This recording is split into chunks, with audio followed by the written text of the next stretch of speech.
had been living in Hanoi for a while, but by August I was in Saigon on what's known as a visa run. So, if you come to Vietnam to live and you are working with a good company, they'll help you renew your visa for you, or they can get you a long-term visa. But if you're like me and you're not really well established, you have to go and renew your visa every 3 months so far. You can only get a certain number of 3-month renewals, and then you have to leave the country and re-enter. So until that changes, I will be leaving the country every several months to renew my visa. And that's what I'm doing today. I'm leaving for Phnom Penh. I will be taking the bus to Phnom Penh in about 20 minutes. And 30 minutes later, I was on the bus, careening my way from the city of Saigon to the lovely, fertile rice fields of the Mekong Delta.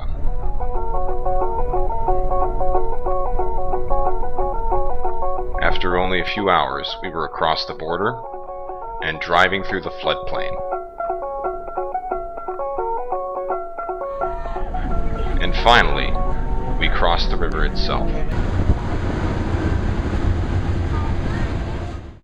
Late in the afternoon, I was in a tuk-tuk, headed down to my lodgings. Then after a quick stop, I went back through town, past the main market, and got my visa renewed at a motorcycle shop, oddly enough. I had still some time left in the afternoon, so I walked down to the riverfront to relax. And as I walked further along, I noticed a lot of amazing architecture, some of it classical Khmer in style, and some of it more of the European colonial style. I also discovered an interesting custom here in Phnom Penh. Now apparently they catch these birds and then you release them so you can feel good about yourself. But then they just go catch them all over again, so it's kind of a racket. There's a large cluster of buildings that I found was in fact the palace. So the next day, I bought a ticket and entered the palace to look around. It had many things that palaces in Southeast Asia have. Wall paintings, some palace treasures, impressive architecture. After a few hours of looking around, I came to a few conclusions. Well, it's a bit of a warm day, and it's a pretty interesting palace, but it's a lot like other palaces I've seen, like the one in Bangkok or in Java, the Karaatan at Yogyakarta. A lot of nice buildings, most of which you can't get into, and so you just kind of hang out in the open, barren courtyards and sweat. Anyways, I don't know if it was worth the $6, but if you're going to come to Phnom Penh, this is of course one of the places you have to visit, so give it a shot. After this, however, a friend of mine from university connected me with her sister and a couple of her other friends. And they took me around to some places in the city that were a bit off the usual tourist track. Classical Roman architecture in Phnom Penh.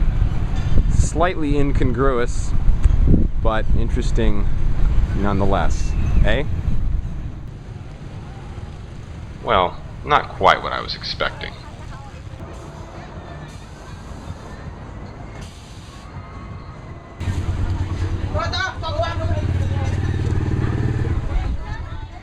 The next day I wandered through the market, taking in the sights and the smells.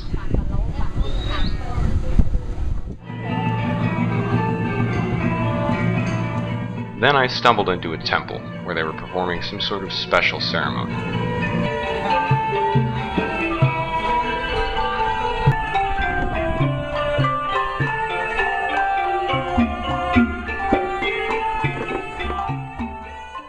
One of the monks found me and showed me the inside of one of the temples. Used to be a very old temple.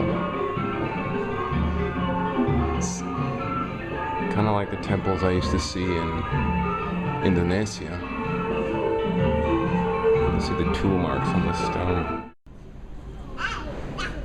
However, the children didn't seem too impressed, and had better things to do.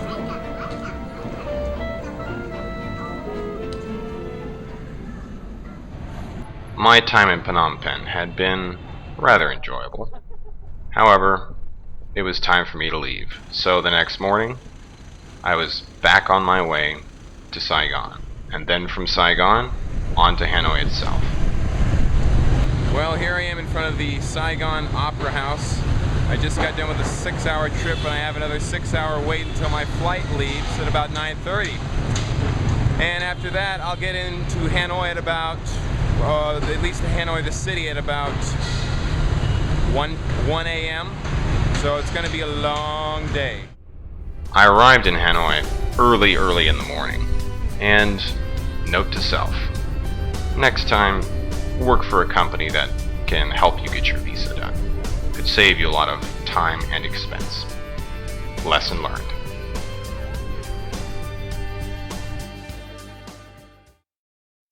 Hey, I should pay a tour and then get money for it. Yeah, You get $20 an hour, right? Maybe, I don't know. I get half and half. That's a 10. little ambitious.